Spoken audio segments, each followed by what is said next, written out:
중기부 장관으로 드리는 보고 마지막일 것 같습니다. 그 경제적 약자의 협상력 강화를 위해서 제도 개선 TF를 만들고 함께 그 안을 만들어주신 공정거래위원회에 먼저 감사드리고요. 이 방안을 토대로 해서 중소기업 협동조합에 대한 협의 요청권 부여 방안에 대해서 말씀드리겠습니다.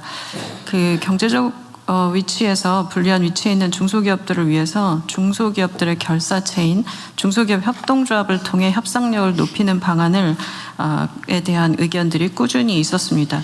지난 12월 중소벤처기업부 업무 보고에서 대통령께서도 힘의 그 불균형을 해소해야 한다는 점을 강조하셨고요. 여기에 중기 협동조합에 협의 요청권을 부여하는 방안을 우리 정부 국정과제로 추진하고 있습니다. 이를 위해서 중기부, 공정위 등 관계부처가 경제적 약자의 협상력 강화를 위한 제도 개선 TF를 통해서 단체 협상 행위에 대해 담합 적용을 배제하는 방안을 마련했습니다. 중소벤처기업부는 중소기업 협동조합법을 개정해서 중소기업이 대기업 등과 단체적 계약 체결할 때 거래 조건에 대해서 협의를 요청할 권리, 즉 협의 요청권 부여를 추진하겠습니다.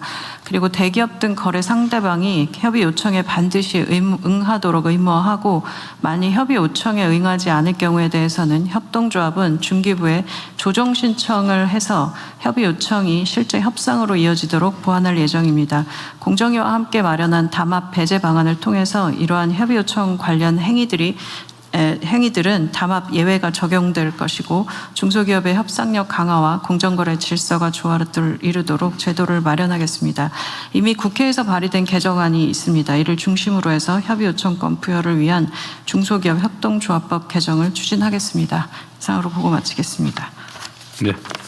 예, 대통령님, 노동부 장관입니다. 네. 지금 한참 최저임금 심의가 진행 중입니다. 매년 최저임금 인상을 둘러싸고 저임금 노동자와 소상공인, 영세 소상공인들 간의 제로섬 게임, 즉 일부 언론에서 을들의 전쟁이라고 이야기하고 있는데 이 제도는 을들의 전쟁을 을들의 연대로 바꿀 수 있는 단초를 마련할 것으로 기대됩니다. 이것은 실질적인 경제민주화라고 저는 생각합니다. 저임금 노동자는 시장으로 나오면 소비자이고 이 소상공인은 비임금 노동자입니다.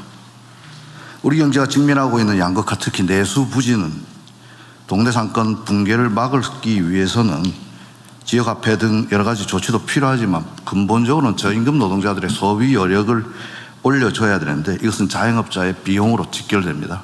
결국 이 문제를 풀기 위해서는 을들이 함께 연대해서 이들의 최종 이득을 보는 상대와 같이 협상할 수 있다면 만약 그를 통해서 저임금 노동자와 소상공인이 제로섬 죽고 살기로 이렇게 부딪히지 않는 단초가 마련된다면 그것이야말로 우리 경제가 직면하고 있는 불평등을 완화할 수 있는 아주 중요한 조치라고 저희들은 생각합니다. 나아가서 이번 공정위에서 그동안 화물연대, 건폭몰이 이런 걸 통해 가지고 노동자 활동을 마치 공정거래법으로 처벌하는 관행들이 없어진다면 어쩌면 이를 통해서 희생됐던 많은 분들에 대한 조그마한 위로가 되실 수 있지 않나 생각하고 우리 노동부는 적극적으로 이 법 제정에 함께 하겠습니다. 이상입니다.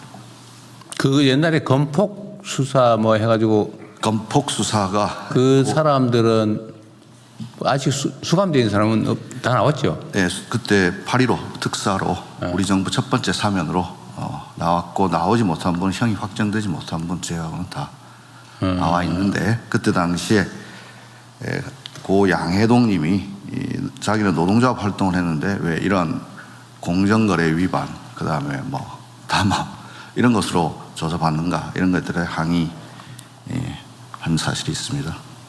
그 얘기가 나와서 그런데 제가 그래도 노동법을 나름 연구했던 사람인데 노동쟁의라고 하는 게 기본적으로 단체 행동권이라고 하는 게 네.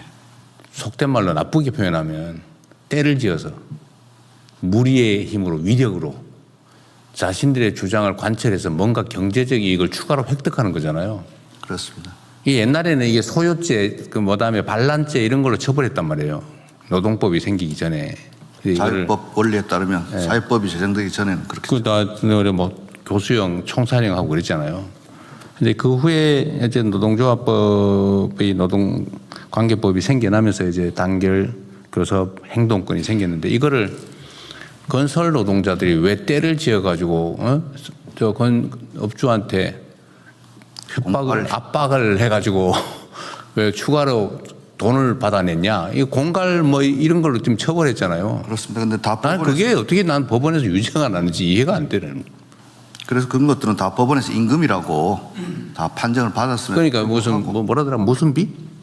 예, 그게 뭐 있어 저기간에 뭐 관리비 비슷한. 네, 그런데 그걸 받는 걸 다 처벌을 했는데 그거는 임금이라고 하면서도 단체 행동을 통해서 임금을 더 받거나 요구를 한 건데 그거를 폭력행위로 처벌했잖아요. 그렇습니다. 원시 국가로 되도록 갔던 거죠. 어쨌든 잘 정리되고 앞으로는 그런 일 없게 해야죠. 네, 그래서 이번 이 법이 제정되면은 그동안 그러한 그야말로 불공정한 관행들은 없어질 것으로 기대되고 노동조합 활동에 있어서도 그리고 더 나아가서 노동 3권을 보장하는 이유는 결국 국민 경제의 건강한 발전을 위한 것이기 때문에 네. 우리 경제가 직면하고 있는 이 불평등을 해소하기 위해서는 을들의 연대가 반드시 필요하다고 생각됩니다. 그렇습니다. 그러니까 경제적 약자들, 사회적 약자들에게 어쨌든 단체로 힘을 모아서 대등한 교섭을 할 수 있게 해주고 이게 이제 합리적 의사결정, 합리적인 자원 배분이 가능하게 해서 그 사회 발전, 경제 발전을 사실 가능하게 하는 거죠. 근데 그 힘의 균형이 무너지면 독점하고 그다음에 과욕을 부리게 되고 어쨌든 자원이 비효율적으로 사용되면서 그 사회가 발전을 못 한다고요. 그래서 만든 제도인데 그렇습니다. 잘 지키도록 하십시오. 네, 그렇게 하겠습니다. 뭐 마침 청와대 수석도 같은 조직 출신 아닙니까? 잘 모시도록 하겠습니다. 네. 네, 그러면은 원안대로 접수하고 넘어가겠습니다. 사회연대 경제발전 종합